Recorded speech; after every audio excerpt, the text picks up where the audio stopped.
that of course was Rudolph the Red-Nosed Reindeer, and it's performed by the World of Brass Ensemble. Rudolph the Red-Nosed Reindeer, popularly known as Santa's ninth reindeer, is a fabled reindeer created by Robert Louis May.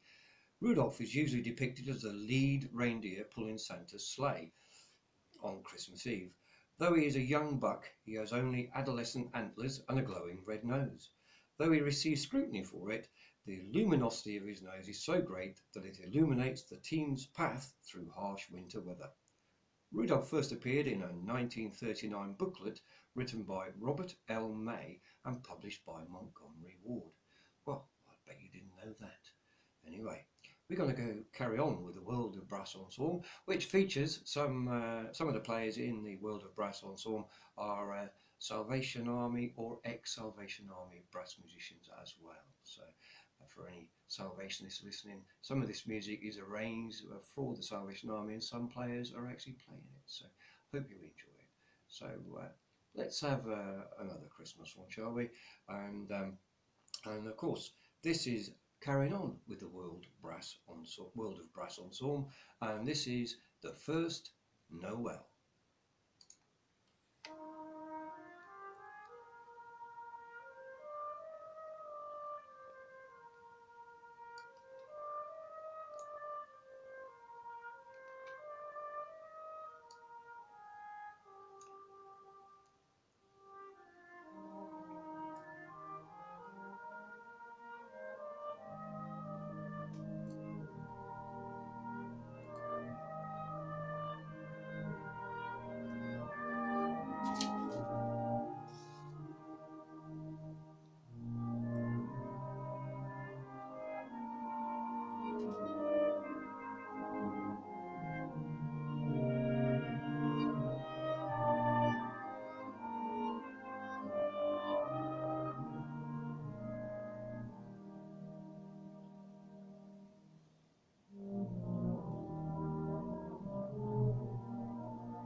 You can't beat a bit of brass ensemble playing, can you? So we're going to stick with the World of Brass Ensemble because I think it's very soothing on the ear and it's a little bit different, but we will come to some brass stuff, well, some full brass band stuff in a moment. So the next piece of music we're going to do is another Christmas carol, of course, and this is God Rest Ye Merry Gentlemen. It's an English traditional carol. It is in the Roxburgh collection and is listed as number 394 in the Road Folk Song Index. It is also known as Tidings of Comfort and Joy, and by various incrypts as Come All You Worthy Gentlemen, or God rest ye merry gentlemen, God rest ye merry Christmas, or God rest ye merry people all. I bet you didn't know that neither, did you? It's one of the oldest extant carols, dated to the 16th century or earlier. The earliest known printed edition of the carol is in a broadsheet dated 1760, believe it or not. The traditional English melody is in the minor mode. The earliest printed edition of the melody appears to be in a parody in the 1829 Facetier of William Home. It had been traditional and associated with the carol since at least the mid-18th century. So there we go. The first saying of God bless you merry gentlemen, may nothing you dismay. Scrooge in the Christmas carol seized the ruler with such energy of action that the singer fled in terror, leaving the keyhole to the fog and even more congenial frost. And that was the good old Christmas carol as referred by Charles Dickens back in 1843 originally, apart from very many remakes. So that's what that one was all about. So I hope you enjoy it. So let's get a bit of God rest ye merry gentlemen, shall we?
Yes, and that was again the World of Brass Ensemble. Hope you're enjoying the Christmas music. Hope it's getting you into the Christmas spirit with a bit of luck.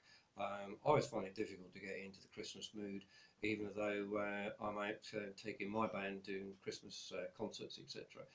It's always difficult until Christmas Eve, really, and then it all sort of kicks in, doesn't it, really? But it's all the rushing about and trying to get all those presents wrapped and everything else, so it's all a bit chaotic, really, and then all of a sudden it hits you, and then you can actually sit back and enjoy the festivities. That's what a lovely bit of roast turkey, can't beat it, really. Anyway, we're going to stay with at the moment. Stay with, that means stay with the World of Brass Ensemble. And the next little Christmas piece we've got for you is O Little Town of Bethlehem. The text was written by Philip Brooks, 1835 to 1893, and he was an Episcopal priest, rector of the Church of the Holy Trinity, Philadelphia. He was inspired by visiting the village of Bethlehem in the Sanjak of Jerusalem in 1865. 3 years later, he wrote the poem for his church, and his organist, Louis Redner, added the music. So this is the World of Brass Ensemble, and they're playing O Little Town of Bethlehem.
beautiful arrangement that was. A little bit of Silent Night sneaking in between. I thought that's quite good. No, I enjoyed that one. I hope you did. So you're tuned in to me, Chris Johnston, here at Sounds of Brass on crmk.co.uk. And I hope you're going to enjoy the next hour and a half with me, and listen to some. Initially, it's going to be some Christmas music for you, so trying to get you all into the mood, really, is what it's all about. But if you want to get in touch with me, email me, chris@crmk.co.uk. Text the show, and it'll come straight to the desk. So will the email, by the way. 07790385385. Follow us on Facebook, Sounds of Brass, and if you get on there now, you can click a link and watch it live. And of course, I'd like some feedback. So I don't know what the sound quality, the way I've got it set up, is coming across over there. The video is just me sat in the studio. So if you can see me, hello, hello, hello. And hopefully you can hear the music and you can hear me with a bit of luck. So I am live, apparently, according to the system in front of me. This is the first time trying the live, so hopefully it's coming through. So I'm not quite sure if we are or not. So if anybody can let me know one way or another, if you actually get on YouTube and see the link and have a look at me live and see, let me know if it's coming through good, bad or indifferent. It'll be quite good, really. Okay, in a little while we'll have Rob Tompkins' news for the week. That'll be coming up just about 1 o'clock, that news broadcast with updates of what's going on around and about, etc, etc, etc. So we are still with the World of Brass Ensemble, back to the music of course. And the next piece was a song written by Hugh Martin and Ralph Blaine. And it was introduced by Judy Garland in the 1944 MGM musical Meet Me in St. Louis. Frank Sinatra later recorded a version with modified lyrics. In 2007, ASCAP ranked this little tune the third most performed Christmas song during the preceding 5 years. That was in 2007. That had been written by ASCAP members. In 2004, it finished at number 76 in AFI's 100 Years, 100 Songs rankings of the top tunes in American cinema. I wonder if you guess what it is. Well, hopefully you have. So we just want to make sure that get the right one for you. There we go. So I think you'll like this one. I won't tell you what it is, but enjoy.